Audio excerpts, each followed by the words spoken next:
Welcome back to the channel, everybody, and I want to thank you for joining us again. This is another knot we're about to go over, review, and learn. And this knot right here is called the clove hitch. Now, the clove hitch comes from the word cleave, meaning to hold fast. The clove hitch can be used to start most lashings, and we'll talk about lashings. Oh, we got some visitors up there. I'm not too far from an airport, so it's a military airport, in fact. Okay, so we'll work on lashings a little bit later, it's a little bit more advanced, but they're very simple, and this is usually the starting knot for most lashings, okay? Bring the rope end over and under the pole, as we have here, okay? Over and under. And let's get this in a little bit different position because I want you to be able to see this, how it looks, okay? It's very important you see how this knot looks right here as we go along through it. Okay, take the end around a second time, as we see here, crossing over the first wrap. So, over the first wrap, okay? Now you see we form an X right there. Bring the rope in around a third time and tuck it under the X. So then we push this through under the X right here. All right? There we go, like so. All right? Pull the end of the rope tight to tighten the hitch, okay? Now we've tightened the hitch, okay? The clove hitch, all right? And another way of tying a clove hitch makes it easy to lay the knot over and into the pole. This method is especially useful for attaching a line to a bag. So if you have a bag right here, you can actually go ahead and the same knot, okay? What you would do, let's take this right here out of it, okay?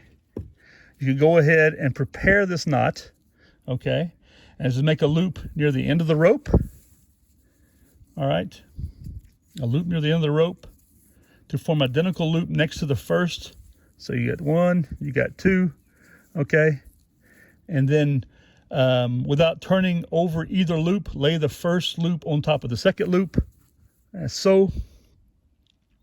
And then place the pair of loops over the end of the pole or the bag, or like a bear bag or something like that, and tighten the clove hitch. And so you basically lay it down there, and then you would tighten it over it,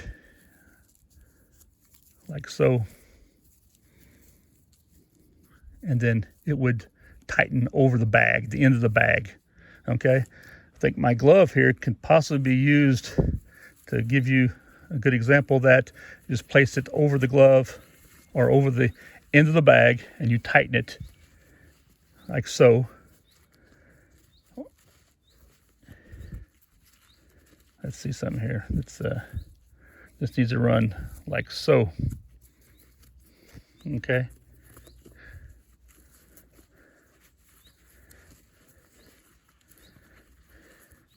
It's not exactly how I want to do.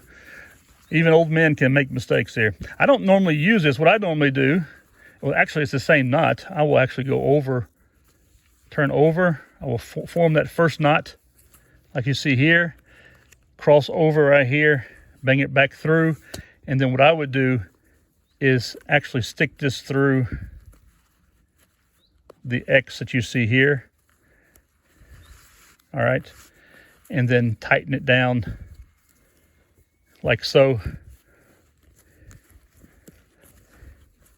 As you see it, you have your X and you have your line like so, okay? And that is the exact same thing, except instead of forming a loop, I did it by just running the cord around, which sometimes is the easiest way. So there you go. It's the same, it's the clove hitch, okay? It's a good one because you can untighten it really easily. You can tighten it up and then you can use it. One thing I try to avoid doing before we go any further, and that is trying to never ever cut a rope if I don't have to. If I can keep from having to cut cord, this is great, especially a nice rope like this right here. I try to avoid cutting it ever. So hope you got something from that video from the clove hitch, okay? And I appreciate it if you would please,